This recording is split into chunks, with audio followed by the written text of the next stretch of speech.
BJP. Fund തട്ടിപ്പ്. കഴിഞ്ഞ കുറേ ദിവസങ്ങളായിട്ട് ഇവിടെ ചർച്ച ചെയ്യുന്ന ഒരു വിഷയമാണ്. ഇപ്പോൾ ഷാജൻ സ്കറിയ അതുമായി ബന്ധപ്പെട്ടൊരു ഫേസ്ബുക്ക് പോസ്റ്റ് ഇട്ടിട്ടുണ്ടായിരുന്നു. ബി.ജെ.പിയുടെ ഇപ്പോഴത്തെ സംസ്ഥാന നേതൃത്വവും മറുനാടനുമായുള്ള ഊഷ്മള ബന്ധം ഇല്ലാതാക്കാൻ ചില കുത്തിത്തിരിപ്പുകാർ ദീർഘകാലമായി ശ്രമിക്കുകയാണ്. അവരാണ് ഇപ്പോഴത്തെ വ്യാജരേഖ വിവാദത്തിന്റെ പിന്നിലും. അഴിമതി കേസിൽ അച്ചടക്ക നടപടി ഉണ്ടായി എന്നത് വാസ്തവമാണ്. ഞങ്ങൾ പ്രസിദ്ധീകരിച്ച കത്തിന്റെ കളർ മാത്രമാണ് വ്യത്യസ്തം. ഫയൽ നമ്പർ അടക്കം എല്ലാം കൃത്യമാണ്. ഒറിജിനൽ കത്തും വ്യാജ കത്തും ചുവടെ കൊടുക്കുന്നു. ഇനി പറയുക, ആരാണ് വ്യാജം പ്രചരിപ്പിക്കുന്നത്? സുരേന്ദ്രൻ എത്ര കുത്തിത്തിരിപ്പ് നടത്തിയാലും ഞങ്ങൾ മോദി ബി.ജെ.പി. വിരുദ്ധരാവാൻ ആഗ്രഹിക്കുന്നില്ല എന്നറിയിക്കട്ടെ. അതിന് ചുവടെ 2 കത്തുകളും കൊടുത്തിട്ടുണ്ട്. ഒന്ന് ഷജൻ സ്കറിയയുടെ തന്നെ ചാനൽ പുറത്തേക്ക് വിട്ട ഒരു കത്തും അതിനോടൊപ്പം തന്നെ ഒറിജിനൽ ആണെന്നും പറഞ്ഞ് മറ്റൊരു കത്തും കൊടുത്തിട്ടുണ്ട്. 2 കത്തുകളാണ് താഴെ ചേർത്തിട്ടുള്ളത്. അതിലെ വാചകങ്ങളൊക്കെ കറക്റ്റാണ്, ചില മാറ്റങ്ങൾ വരുത്തിയിട്ടുണ്ടെന്നുള്ളതാണ് അവർ പറയുന്നത്. അപ്പോൾ ഇത് സംബന്ധിച്ച് ബി.ജെ.പിയുടെ തന്നെ സംസ്ഥാന അധ്യക്ഷൻ ഒരു പത്രക്കുറിപ്പ് പുറത്തിറക്കിയിട്ടുണ്ടായിരുന്നു. അതിൽ പറയുന്നത്, പാർട്ടിക്കെതിരായ വ്യാജ വാർത്തകളിൽ ജാഗ്രത കാണിക്കുക. ബി.ജെ.പി. സംസ്ഥാന അധ്യക്ഷന്റേതെന്ന പേരിൽ സാമൂഹ്യ മാധ്യമങ്ങളിലും വാർത്താ ചാനലുകളിലും പ്രചരിപ്പിക്കുന്ന ബി.ജെ.പിയുടെ ഓഫീസ് സർക്കുലർ സത്യവിരുദ്ധമാണ്. നിയമസഭാ തെരഞ്ഞെടുപ്പുമായി ബന്ധപ്പെട്ട് യാതൊരു തരത്തിലുള്ള സാമ്പത്തിക ക്രമക്കേടുകളും പാർട്ടിയിൽ നടന്നതായി എവിടെയും കണ്ടെത്തിയിട്ടില്ല. തെരഞ്ഞെടുപ്പ് കഴിഞ്ഞ ദിവസങ്ങൾക്കുള്ളിൽ തന്നെ ദേശീയ തലം മുതൽ സംസ്ഥാന, ജില്ലാ, നിയോജക മണ്ഡലം തലത്തിൽ വരെ പാർട്ടി ഓഡിറ്റിംഗ് ഭംഗിയായി പൂർത്തീകരിച്ച പാർട്ടിയാണ് ബി.ജെ.പി. തീർത്തും സുതാര്യമായ സംവിധാനത്തിലാണ് തെരഞ്ഞെടുപ്പ് പ്രവർത്തനങ്ങൾ കേരളത്തിൽ പൂർത്തീകരിച്ചത് എന്നതിന്റെ തെളിവാണ് ചരിത്രത്തിൽ ആദ്യമായി 3 എം.എൽ.എമാരെ നിയമസഭയിലേക്ക് വിജയിപ്പിക്കാൻ പാർട്ടിക്ക് സാധിച്ചത്. നിരവധി നിയോജക മണ്ഡലങ്ങളിൽ അതിശക്തമായ മത്സരം കാഴ്ചവെക്കാനും ബി.ജെ.പിക്ക് സാധിച്ചു. ഇക്കാര്യത്തിൽ ദേശീയ സംഘടനാ ജനറൽ സെക്രട്ടറി തന്നെ നേരിട്ട് പാർട്ടി നേതാക്കളെയും പ്രവർത്തകരെയും അനുമോദിച്ചതുമാണ്. ബി.ജെ.പിയുടെ ഈ വളർച്ചയിലും നേതൃത്വ മികവിലും അസൂയാലുക്കളായ ദേശീയ വിരുദ്ധ ശക്തികൾ പടച്ചുവിടുന്ന വ്യാജ വാർത്തകൾക്കെതിരെ പാർട്ടി പ്രവർത്തകർ ജാഗ്രത പാലിക്കണം. ഒരു ജനാധിപത്യ പാർട്ടിക്കുള്ളിൽ വിവിധ തലങ്ങളിൽ പലവിധ അച്ചടക്ക നടപടികളും സാധാരണമാണ്. പാർട്ടിയുടെ ആഭ്യന്തരകാര്യം എന്ന നിലയിൽ ഇത് പൊതുസമൂഹത്തെയോ മാധ്യമങ്ങളെയോ ബാധിക്കുന്നതല്ല. ഇത്തരം വിഷയങ്ങൾ കൃത്യതയോടെ പരിഹരിക്കാനുള്ള കെൽപ്പുള്ള നേതൃത്വവും അണികളുമാണ് ഞങ്ങൾക്കുള്ളത്. ഇത്തരം വ്യാജ വാർത്തകൾ ചമയ്ക്കുന്നവരെയും പ്രചരിപ്പിക്കുന്നവരെയും നിയമപരമായി നേരിടാൻ തന്നെയാണ് പാർട്ടിയുടെ തീരുമാനം. ഇതാണ് ഇവരുടെ ഒഫീഷ്യൽ വാർത്താക്കുറിപ്പാണ് രാജീവ് ചന്ദ്രശേഖർ പുറത്തിറക്കിയിട്ടുള്ളതാണ്. ഇതിൽ പറയുന്നതനുസരിച്ച് വ്യാജ രേഖ സൃഷ്ടിക്കുന്ന, വ്യാജ വാർത്ത സൃഷ്ടിക്കുന്ന ഒരാൾക്കെതിരെയും ഇനി നോക്കിയിരിക്കാൻ പോകുന്നില്ല. കൃത്യമായി നിയമ നടപടികൾ സ്വീകരിക്കുമെന്നാണ് പറഞ്ഞിട്ടുള്ളത്. അതായത് ഇതിനകത്ത് ഷാജൻ സ്കറിയ കൊടുത്തിരിക്കുന്ന ആ ലെറ്റർ ഹെഡ് അത് നമ്മൾ കണ്ടതാണല്ലോ. അതിൻ്റെ അകത്ത് അക്ഷര പിശകുകൾ അടക്കമുള്ള കാര്യങ്ങളുണ്ട്. പക്ഷേ ഇതിനകത്ത് പറയുന്ന ഒരു പ്രധാനപ്പെട്ട കാര്യം, ഷാജൻ അതിൻ്റെ അകത്ത് 2 കാര്യങ്ങൾ ഊന്നി പറയുന്നുണ്ട്. ഒന്ന്, ഞങ്ങൾ മോദി ബി.ജെ.പി. വിരുദ്ധരല്ല എന്ന് പറയുന്നുണ്ട്. അത് തന്നെ ഒരു വ്യാജമാണ്, വ്യാജരേഖയാണ്, ഒപ്പം വ്യാജ പ്രസ്താവനയുമാണ്. ബി.ജെ.പി. മോദി വിരുദ്ധൻ തന്നെയാണ് ഷാജൻ സ്കറിയ എന്നുള്ള കാര്യത്തിൽ യാതൊരു സംശയവുമില്ല. ഉള്ളിലിരുന്നു പുകയുന്നത് ബി.ജെ.പി. മോദി വിരുദ്ധത തന്നെയാണ്, അതിൽ സംശയമില്ല. അത് എണ്ണി പറയാൻ കഴിയും. അതിനകത്ത് ഒന്നാമത്തെ കാര്യം, എന്തുകൊണ്ടാണ് ഇങ്ങനെ പറയുന്നത്? സ്വന്തം താല്പര്യങ്ങളുണ്ട് അവിടെ. അതുകൊണ്ടല്ലേ ഈ ബി.ജെ.പിയുടെ അകത്ത് ഇങ്ങനെ ഒരു കാര്യമുണ്ട് എന്ന് പറഞ്ഞുകൊണ്ട് വാർത്ത കൊടുക്കുന്നത്. ബി.ജെ.പിയിൽ ആരെങ്കിലും പറഞ്ഞോ ഇങ്ങനെ ഫണ്ട് തിരിമറി നടന്നു എന്ന് പറഞ്ഞോ? രാജീവ് ചന്ദ്രശേഖർ എന്താ പറയുന്നത്? ഒരു തരത്തിലുള്ള ഫണ്ട് തിരിമറിയോ എന്തെങ്കിലും പ്രശ്നമോ ഇവിടെ നടന്നിട്ടില്ല എന്നുള്ളതാണ്. ഇത് ഷാജൻ മാത്രമല്ല, ഷാജൻ പറഞ്ഞിരിക്കുന്നു, ഇങ്ങനെ വാർത്ത ചെയ്തിരിക്കുന്നു എങ്കിലും ഷാജൻ മാത്രമല്ല, മറ്റ് പല മാധ്യമങ്ങളും ഇതുപോലത്തെ വ്യാജ വാർത്തകൾ കൊടുത്തിട്ടുണ്ട് എന്നുള്ളതാണ്. ഇതെല്ലാം ഇത്തരത്തിലുള്ള വ്യാജരേഖകളുടെ ഇല്ലെങ്കിൽ സ്വന്തം സ്വാർത്ഥ താല്പര്യങ്ങളുടെ അടിസ്ഥാനത്തിലാണ് എന്നുള്ളതാണ്. അപ്പോൾ ഇതിനകത്ത് ബി.ജെ.പി. മറുപടിയായിട്ട് പറഞ്ഞിരിക്കുന്ന ആതിരെ വായിച്ച രാജീവ് ചന്ദ്രശേഖർ ഇറക്കിയിട്ടുള്ള പത്രക്കുറിപ്പിലും പറയുന്നുണ്ട്, ബി.ജെ.പിയിൽ ഇങ്ങനെ ഒരു പ്രശ്നം ഉണ്ടായിട്ടില്ല, ഇല്ലാത്ത വ്യാജരേഖയാണ് പ്രസിദ്ധീകരിച്ചിരിക്കുന്നത്. അതുമാത്രവുമല്ല, വ്യാജ നെറേറ്റീവുകൾ സൃഷ്ടിക്കുകയാണ്. എന്തുകൊണ്ടാണ്? വലിയ കോടിക്കണക്കിന് രൂപ അടിച്ചു മാറ്റി എന്നാണ് പറയപ്പെടുന്നത്. ഇവിടെ എന്താ 12 കോടി ഒരു ബി.ജെ.പിയുടെ സംസ്ഥാന സെക്രട്ടറി അടിച്ചു മാറ്റി എന്ന് പറയുന്നു. അതിൻ്റെ ഗോഡ് ഫാദറായിട്ട് സംസ്ഥാന ജനറൽ സെക്രട്ടറി ഉണ്ടായിരുന്നു എന്ന് പറയുന്നു.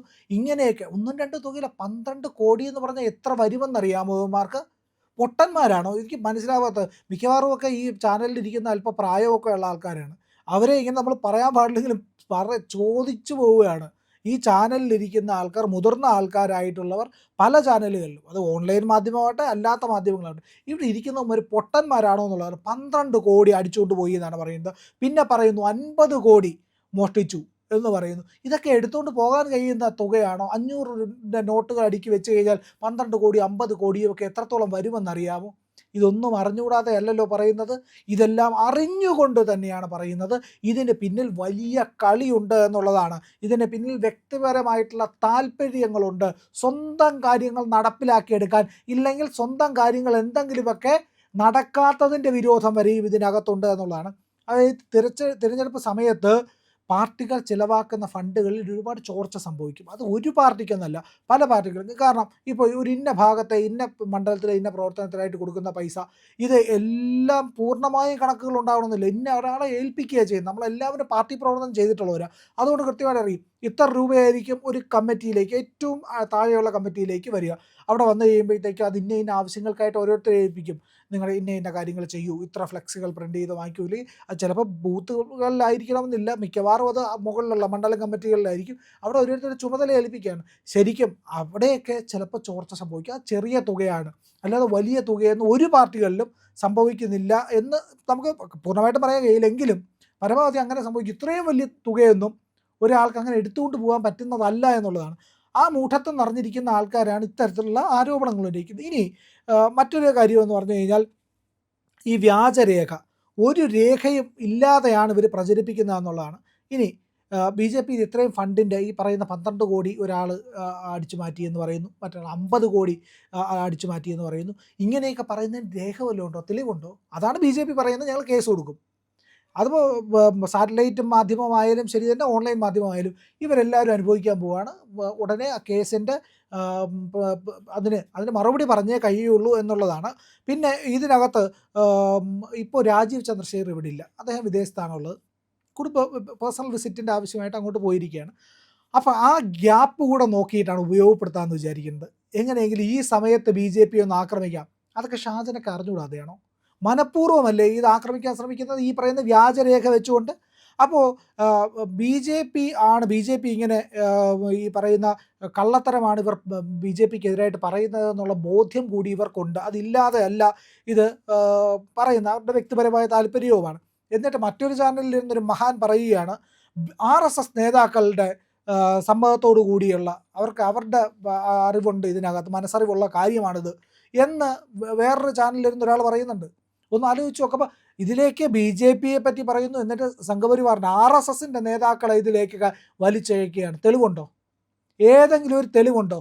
ഇല്ലാതിരുന്നിട്ട് ഇത്തരം മൂഢത്വങ്ങൾ വിളിച്ച് പറയുമ്പോഴത്തേക്ക് ഉറപ്പായിട്ടും അതൊക്കെ കേസിൽ വരും. ഈ കേസൊക്കെ ഉദ്ദേശിക്കുന്ന ഇവരെയൊക്കെ പോലുള്ള ആൾക്കാരെയാണ്. RSS നേതാക്കൾക്ക് മനസ്സറിവുണ്ട് എന്നൊക്കെ പറയുന്ന കോടിക്കണക്കിന് രൂപ അടിച്ചു മാറ്റി അതിൽ RSSൻ്റെ നേതാക്കൾക്ക്, ഇവർക്ക് വ്യക്തിപരമായ എന്തോ വൈരാഗ്യങ്ങളൊക്കെ വെച്ചിട്ട് ഓരോരുത്തർക്കെതിരെ വിളിച്ചു പറയുകയാണ്. എന്തോ താല്പര്യങ്ങളുണ്ട് എന്നുള്ളതാണ് ഇതിൻ്റെ അകത്ത് പ്രധാനപ്പെട്ട കാര്യം. ഇതേ ചാനലുകൾ പറഞ്ഞു, അയോധ്യയിൽ രാമചരിതമാനസത്തിൻ്റെ സ്വർണ്ണത്തിൽ പണി ചെയ്ത രാമചരിതമാനസം കാണാതായി എന്ന് പറഞ്ഞു ഇവർ, ഇല്ലേ? എന്നിട്ട് അത് അവിടുത്തെ സ്ട്രോങ് റൂമിലുണ്ടായിരുന്നു. ആ വാർത്ത വെളിയിൽ വന്നപ്പോൾ രാമചരിതമാനസം അവിടെ ഉണ്ട് എന്നുള്ള വാർത്ത ഇവർ ചെയ്തില്ലല്ലോ. ഈ പറയുന്ന മാധ്യമങ്ങളെല്ലാം തമസ്കരിച്ചു. എന്നിട്ട് അവരെല്ലാം രാമചരിതമാനസത്തിൻ്റെ സ്വർണ്ണ ബുക്ക് അത് മോഷണം പോയി, അത് കാണാതായി എന്ന് പറഞ്ഞ് വാർത്ത കൊടുത്തവരാണ് ഈ മാധ്യമങ്ങളൊക്കെ. ഇനി അത് മാത്രവുമല്ല, ഈ BJPക്കെതിരെ ഇത്ര ഗുരുതരമായ ആരോപണങ്ങൾ ഇവർ ഉന്നയിക്കുമ്പോൾ അതിന് കൃത്യമായിട്ട് ബോധമുള്ള കേരളത്തിൻ്റെ യുവജനത മറുപടി നടക്കുന്നുണ്ട്. യുവരാജ് ഗോകുലിൻ്റെ പോസ്റ്റ് വായിക്കാം. ശ്രീ ഷാജൻ സ്കറിയ ഞാൻ ഏറെ ബഹുമാനിക്കുന്ന ഇഷ്ടപ്പെടുന്ന മാധ്യമ പ്രവർത്തകനാണ്. അദ്ദേഹത്തിന് പ്രതിസന്ധി നേരിട്ടപ്പോഴൊക്കെ മുൻപിൻ നോക്കാതെ അദ്ദേഹത്തെ പിന്തുണച്ചിട്ടുണ്ട്. തീർച്ചയായും ഇനിയും വേട്ടയാടപ്പെടുന്ന ഒരു സാഹചര്യം വന്നാൽ പിന്തുണയ്ക്കുകയും ചെയ്യും. അദ്ദേഹം 2 കത്തുകളും വെച്ചിട്ട് ഒരു ഫേസ്ബുക്ക് പോസ്റ്റ് ഇട്ടിരിക്കുന്നത് ശ്രദ്ധയിൽപ്പെട്ടു. അദ്ദേഹം അവകാശപ്പെടുന്നത് രണ്ടും ഒന്നാണെന്നും അവർ ഇന്നലെ പ്രസിദ്ധീകരിച്ച കത്തിൻ്റെ നിറം മാത്രമാണ് വ്യത്യാസമെന്നുമാണ്. അങ്ങയോട് ബഹുമാനപൂർവ്വം വിയോജിക്കട്ടെ. ഇന്നലെ വ്യാജ കത്താണ് എന്ന് ബഹുമാന്യനായ സംസ്ഥാന അധ്യക്ഷൻ നിജപ്പെടുത്തിയ അങ്ങ് ഇന്ന് പോസ്റ്റ് ചെയ്തിരിക്കുന്ന ആ നിറമുള്ള കത്ത് നിറയെ അക്ഷരത്തെറ്റാണ്. രാജീവ് ചന്ദ്രശേഖർ എന്നതിന് പകരം രാജീവ് എന്നൊക്കെയാണ് എഴുതിയിരിക്കുന്നത്. അതുപോലെ നിരവധി അക്ഷരത്തെറ്റുകളുണ്ട്. നിറം മാത്രമല്ല വ്യത്യാസം, രണ്ടും 2 കത്താണ് അങ്ങ് പ്രസിദ്ധീകരിച്ചിരിക്കുന്നത്. അതായത് ഇന്നലെ അങ്ങയുടെ ചാനലിൽ വന്ന കത്ത് വ്യാജമാണ്. സംസ്ഥാന അധ്യക്ഷത്തിൻ്റെ ഒപ്പ് ഉൾപ്പെടെ വ്യാജമായി കത്ത് പ്രസിദ്ധീകരിച്ചത് നല്ല പ്രവണതയല്ല. ഒരു പക്ഷേ നിങ്ങൾ വ്യാജമായി നിർമ്മിച്ചതായിരിക്കില്ല, ഏതെങ്കിലും റിപ്പോർട്ടർക്ക് ആരെങ്കിലും നൽകിയതായിരിക്കാം. ഡിജിറ്റൽ തെളിവുകൾ അവശേഷിക്കുന്ന ഇക്കാലത്ത് അത് ആര് നൽകി എന്നറിയാൻ വലിയ ബുദ്ധിമുട്ടുണ്ടാകില്ല. അല്ലാത്ത പക്ഷം BJPക്കുള്ളിൽ പ്രശ്നങ്ങൾ സൃഷ്ടിക്കുവാൻ ചാനൽ മനഃപൂർവ്വം ശ്രമിക്കുകയാണ് എന്ന് പലരും ഉന്നയിക്കുന്ന ആരോപണം ശരിവെക്കും. അപ്പോൾ എന്താണ് അതിൻ്റെ അകത്ത് അടിവരയിട്ട് പറയുന്നുണ്ട്, ഇതിൻ്റെ അകത്ത് അക്ഷരത്തെറ്റുകളുണ്ട്, രാജീവ് എന്നുണ്ട്, ആ ഒപ്പിനകത്ത് മിസ്മാച്ച് ഉണ്ട്. അപ്പോൾ ഇത് വ്യാജ കത്താണ് ഇവർ നിർമ്മിച്ചത്. അല്ല, ഇതില് തുടക്കത്തിൽ ഞാൻ ഷജൻ സ്കറിയയുടെ പോസ്റ്റ് ആയിരുന്നല്ലോ വായിച്ചത്. അപ്പൊ അതിന്റെ അകത്തിൽ ഒരുപാട് പേര് കമന്റിൽ ഇങ്ങനെ ഇട്ടിട്ടുണ്ട്. അപ്പൊ എങ്ങനെയാണ് അക്ഷരപ്പിഴവ് വരുന്നത്, എത്തരത്തിലാണ് ഇങ്ങനെ വരുന്നതെന്ന് ചോദിക്കുമ്പോൾ എല്ലാവർക്കും ഒരേ ഉത്തരവാണ് കൊടുത്തിട്ടുള്ളത് ആ ഒരു കമന്റിൽ. ഇത് എൻ്റെ സോഴ്സിനെ സംരക്ഷിക്കാൻ വേണ്ടിയിട്ടാണ് അങ്ങനെ ചെയ്തിട്ടുള്ളത്. നിങ്ങൾ ആ ഒരു ഇതിപ്പോ വ്യാജമാണ് എന്ന് പറയുന്നത് ഇത്തരത്തിൽ അക്ഷരപ്പിഴവ് അതുപോലെ തന്നെ കളർ വ്യത്യാസം, ഇത്തരം ആ ഒരു അതിന്റെ പാറ്റേൺ വ്യത്യാസം കൊണ്ടാണ് നിങ്ങളത് വ്യാജമാണെന്ന് പറയുന്നത്. പക്ഷേ ഞാൻ എഴുതിയിരിക്കുന്ന അല്ലെങ്കിൽ നമ്മൾ പുറത്തു വിട്ടിട്ടുള്ള ആ ഒരു കോണ്ടന്റും അപ്പുറത്തുള്ള കോണ്ടന്റ് സെയിം ആണ്. അതിൽ പറഞ്ഞിരിക്കുന്ന 3 പേരുകളിൽ അച്ചടക്ക നടപടി സ്വീകരിച്ചിട്ടുണ്ട്. അത് തന്നെയാണ് ഒഫീഷ്യൽ. അല്ല, അത് കറക്റ്റ് ആണ്. അതാണ് അദ്ദേഹം പറഞ്ഞിട്ടുള്ളത്. ഈ രണ്ടും സെയിം ആണ്. പക്ഷേ അതിന്റെ മുകളിലും താഴെയൊന്നും ഈ വ്യാജ അല്ലെങ്കിൽ ഈ ഫണ്ട് തട്ടിപ്പ് അതൊന്നും കൊടുത്തിട്ടില്ല. പക്ഷെ ഇവർക്കെതിരെ അച്ചടക്ക നടപടി സ്വീകരിച്ചിട്ടുള്ളത് ഈ ഫണ്ട് തട്ടിച്ചത് കൊണ്ടാണ് എന്നുള്ള രീതിയിലാണ് ഇവർ ആ ഒരു ലെറ്റർ പുറത്ത് വിട്ടിട്ട് ചെയ്തിട്ടുള്ളത്. അതിനെതിരെയാണല്ലോ ഇപ്പോൾ ഇത്. അല്ല, അതായത് ഇതിൻ്റെ കളർ പാറ്റേൺ മാത്രമാണ് മാറ്റിയെങ്കിൽ ഇതിൻ്റെ ബോർഡറിൻ്റെ വരയുടെ തിക്നെസ് എങ്ങനെ മാറി, ഇനി അതിനകത്തുള്ള നിറവ്യത്യാസം, മറ്റൊന്ന് ഇതിനകത്ത് അക്ഷരത്തെറ്റ് എങ്ങനെയാണ് വരുന്നത്. അപ്പോൾ ഒന്നുകിൽ എവിടുന്നോ കണ്ടന്റ്, ഈ പറയുന്ന കണ്ടന്റ് സെയിം ആണെന്നല്ലേ പറയുന്നത്. കണ്ടന്റ് സെയിം ആണ്. ഇതിൽ ഈ ഒരു മാറ്റം, നമ്മൾ ഈ കളറും ബോർഡറും ഈ അക്ഷരങ്ങളുടെ പിഴവും ഇതല്ലേ പറയുന്നത്. അതിനെ തന്നെയല്ലേ വ്യാജരേഖ എന്ന് പറയുന്നത്. ശരിയായിട്ടുള്ള ഒരു രേഖയുണ്ട്, അതിൻ്റെ അതേ രീതിയിൽ മറ്റൊരു രേഖ ഉണ്ടാക്കിയ വ്യാജരേഖയല്ലേ, പിന്നെ സത്യരേഖയാണോ? അല്ലല്ലോ, വ്യാജരേഖ തന്നെയല്ലേ. പിന്നെ ഈ ഷാജൻ്റെ പോസ്റ്റ് ഉണ്ട്, ഷാജൻ സ്കറിയ പോസ്റ്റ് ചെയ്തേക്കുന്നത്, സുരേന്ദ്രൻ എത്ര കുത്തിത്തിരിപ്പ് ഉണ്ടാക്കിയാലും ഞങ്ങൾ മോദി BJP വിരുദ്ധരാവാൻ ആഗ്രഹിക്കുന്നു. ഇത് സുരേന്ദ്രൻ എന്താ ബന്ധം? കെ സുരേന്ദ്രനാണ് ഉദ്ദേശിച്ചിരിക്കുന്നത്. ആ കെ സുരേന്ദ്രൻ ഇതുമായിട്ട് എന്താ ബന്ധം? ഇത് കത്ത് തയ്യാറാക്കിയിരിക്കുന്നത് സംസ്ഥാന അധ്യക്ഷൻ, 3 പേരുടെ പേര് പറഞ്ഞിട്ടുണ്ട്, അതിൽ സുരേന്ദ്രൻ ഇല്ല. മറ്റെങ്ങും സുരേന്ദ്രൻ ഇതുമായിട്ട് ബന്ധപ്പെട്ട് രംഗത്തേ ഇല്ല. ഈ വിവാദങ്ങളിലെങ്ങും സുരേന്ദ്രനെ കാണുന്നില്ല. എന്നിട്ടും ഷാജൻ സ്കറിയയ്ക്ക് എന്തോ വൈരാഗ്യം കിടക്കുന്നത് വെച്ചിട്ട് കെ സുരേന്ദ്രൻ്റെ പേര് പറയുകയാണ്. കെ സുരേന്ദ്രൻ എന്ന വഴി കിടക്കുന്ന ചെണ്ടയാണോ ഷാജൻ സ്കറിയയ്ക്ക് തോന്നുമ്പോൾ എടുത്ത് കൊട്ടാനായിട്ട്? അങ്ങനെയാണ് ഷാജൻ സ്കറിയ ചെയ്തിരിക്കുന്നത്.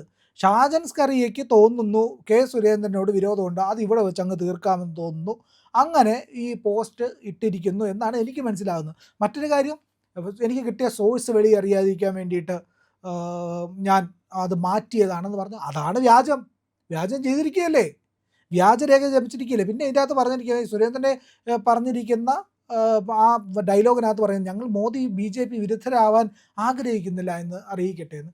മോദി BJP വിരുദ്ധത തന്നെയാണ്. BJPയുടെ പേരിൽ വ്യാജരേഖ ഉണ്ടാക്കിയാൽ അത് തന്നെയാണ് BJP വിരുദ്ധത. BJPയുടെ സർവസ്വമായിരിക്കുന്ന മോദി വിരുദ്ധത എന്ന് പറയുന്നത് നിങ്ങളുടെ ഉള്ളിൽ കിടക്കുന്ന BJP വിരുദ്ധത തന്നെയാണ്. അപ്പോൾ മോദിയും BJPയോടുമുള്ള അടങ്ങാത്ത ആ കലിയുണ്ടല്ലോ, അതിങ്ങനെ ഉള്ളിൽ കിടന്ന് പുകയുകയാണ്. എന്നാൽ പ്രേക്ഷകരെയൊക്കെ നഷ്ടമായാലോ, ഇല്ലെങ്കിൽ ഞങ്ങളെ പിന്തുണയ്ക്കുന്നവരെ നഷ്ടമായാലും ആ ഭയം കൊണ്ട് മാത്രം ഈ പറയുന്ന രീതിയിൽ BJP പിന്തുണയാക്കിയാണ്, മോദിയെ പിന്തുണയ്ക്കുകയാണ് എന്നൊക്കെ പറഞ്ഞുകൊണ്ടൊക്കെ വീഡിയോ ചെയ്യും. അങ്ങനെ വീഡിയോ ചെയ്യുന്നു, അതിൻ്റെ പേരിലാണ് ഇങ്ങനെ നടക്കുന്നത്. അപ്പോൾ എന്നിട്ട് എന്താ പറയുന്നത്, BJP വിരുദ്ധത എനിക്കില്ല എന്നോ, മോദി വിരുദ്ധതയില്ല. BJPക്കെതിരെ വ്യാജരേഖ ഉണ്ടാക്കി പ്രസിദ്ധീകരിച്ചിട്ട് പറയുകയാണ് ഞാൻ BJP വിരുദ്ധനല്ല. എന്നാൽ അവത്തിനെ കുത്തിക്കൊന്നിട്ട് പറയും അയ്യോ ഞാൻ അഹിംസാവാദിയാണെന്ന് പറഞ്ഞു കഴിഞ്ഞാൽ എങ്ങനെ ഇരിക്കും? വൈരുദ്ധ്യം കിടക്കുകയല്ലേ. അങ്ങറ്റോ ഇങ്ങോട്ടോ നിൽക്കുന്ന 2 കാര്യങ്ങളിൽ ഷാജൻ സ്കറിയ എങ്ങനെയാണ് ഈ പറയുന്ന സത്യവിരുദ്ധമായ ഒരു കാര്യം ചെയ്തിട്ട് സത്യമാണെന്ന് പറയുന്നത്, സത്യസന്ധതയാണെന്ന് പറയുന്നത്? ഉറപ്പ് ഷാജൻ സ്കറിയ ചെയ്തിരിക്കുന്നത് 100% തെറ്റ്, വ്യാജരേഖ തന്നെയാണ്. 2, ഷാജൻ സ്കറിയ ചെയ്തിരിക്കുന്നത് BJP വിരുദ്ധതയാണ്, മോദി വിരുദ്ധതയാണ്, സുരേന്ദ്രൻ വിരുദ്ധതയും കൂടെയാണ്. ഇത്തരത്തിൽ സുരേന്ദ്രനെതിരായിട്ട് മോദിക്കെതിരായിട്ട് BJPക്കെതിരായിട്ടുള്ള നിലപാട് തന്നെയാണ്. ഇതറിയുന്നവർ ഷാജൻ സ്കറിയയെ ഉപേക്ഷിക്കും എന്നുള്ള കാര്യത്തിൽ സംശയമൊന്നുമില്ല.